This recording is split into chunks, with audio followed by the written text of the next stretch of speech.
Recipe হবে। তো রেসিপিটা হলো কচু দিয়ে ভেটকি মাছের ঝোল আর লাউ শাক বেগুন আলু দিয়ে পুঁটি মাছ দিয়ে একটা তরকারি করবো। দেখতে থাকুন। তেল দিয়ে দিলাম, মাছটা ভেজে নেব।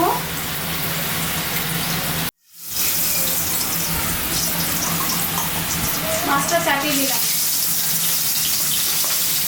ভেটকি মাছ ভীষণ নরম মাছ, ভেটকি মাছটা একটু ভালো করে ভাজবো, কড়া ভাজা দেবো।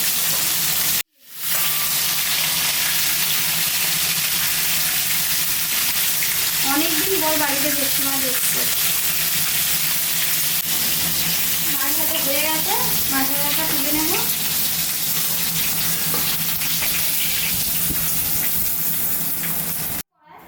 তেলে শুকনো লঙ্কা তেজপাতা পাঁচফোড়ন দিয়ে দেবো। ফোড়নটা ভাজা হয়ে গেছে, এবার কচুটা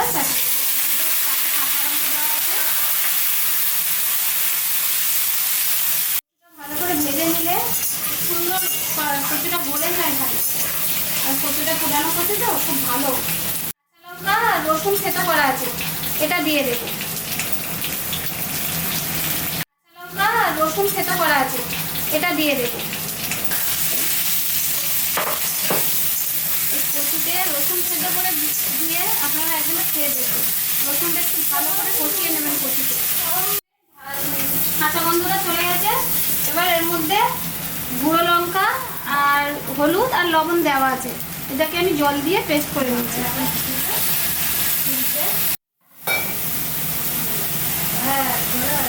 শুধু বাটিটা ধুয়ে অল্প করে জল দিলাম যাতে মশলাটা পুড়ে না। কাঁচা গন্ধটা চলে গেলে তারপরে জল দেবে। মশলাটা দিয়েছি, বেশ সুন্দর করে করছে। এর মধ্যে জল দিয়ে দেবে।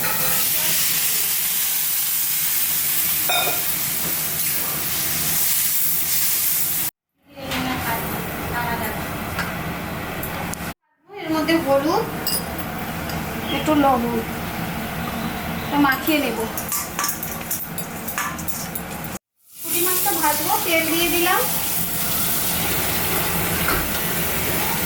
পুঁটি মাছগুলো এবার ভেজে নেব।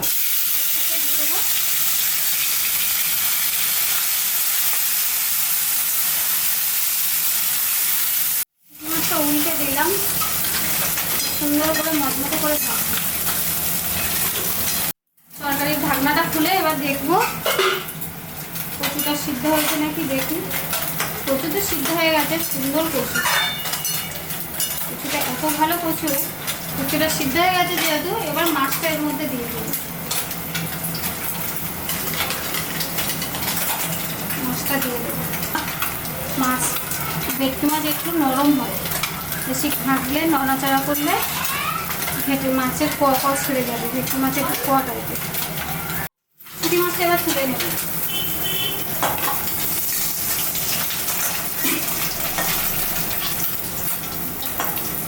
তেল দিয়ে দেবো, এটা ভাজা তেল, তেলটা তুলে রেখেছিলাম, তেলটার মধ্যে দিয়ে দিলাম। দিলাম এর মধ্যে দিয়ে দিলাম পেঁয়াজ।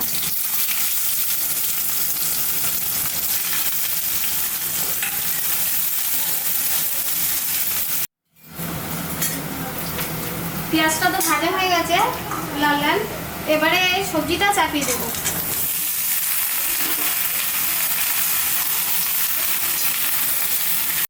এবার ঢাকনা খুলে দেখবো তরকারিটা হয়ে এসছে। এরকম ঝোল লাগবে, আর ঝোল মারবো না। তরকারিটা হয়ে গেছে, এবার নামিয়ে দেবো।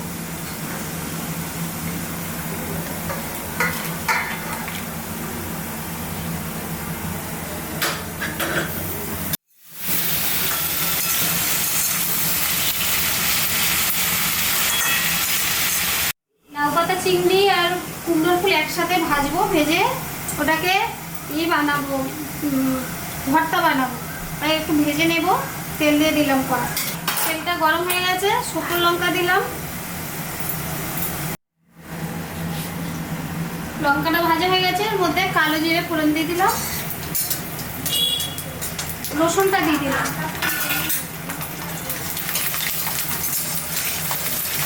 রসুনের মধ্যে এটার মধ্যে এবার চিংড়ি মাছগুলো দিয়ে দিলাম।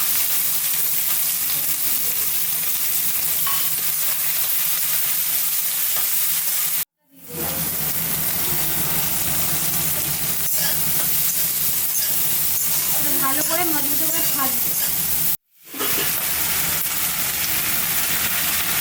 মজে গেছে। এর মধ্যে হলুদ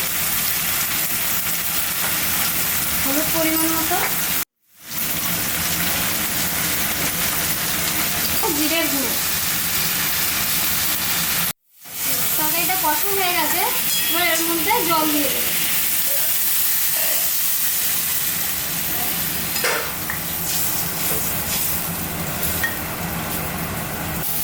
এর মধ্যে কুমড়োর ফুল আর লাউ পাতা আছে, এটাকে এর মধ্যে দিয়ে দেবো। ওটা ভাজা হয়ে গেছে, দিয়ে দেবো।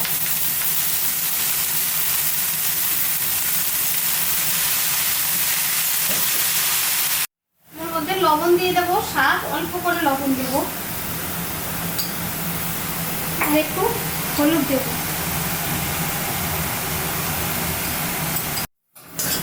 পাতাটা হয়ে গেছে ভাজা, এটাকে এবার নামিয়ে নেব, নিয়ে ঠান্ডা করব। এবার এটাকে নামিয়ে নেব, দিয়ে ঠান্ডা করতে দেবো। এটা বাটবো তো, তার জন্য একটু ঠান্ডা করে নিতে হবে।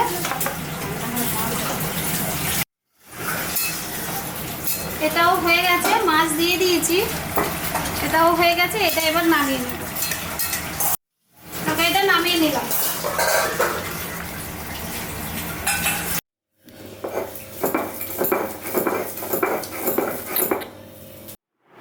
এই লাউ পাতা চিংড়ি দিয়ে বাটা, এটা খেয়ে দেখি কেমন লাগছে।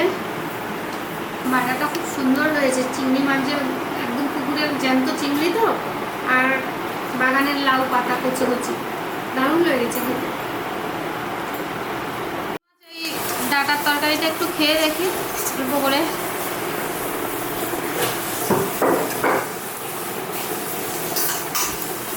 এই গরমে হালকা পাতলা তরকারি ভীষণ ভালো লাগে। দেখি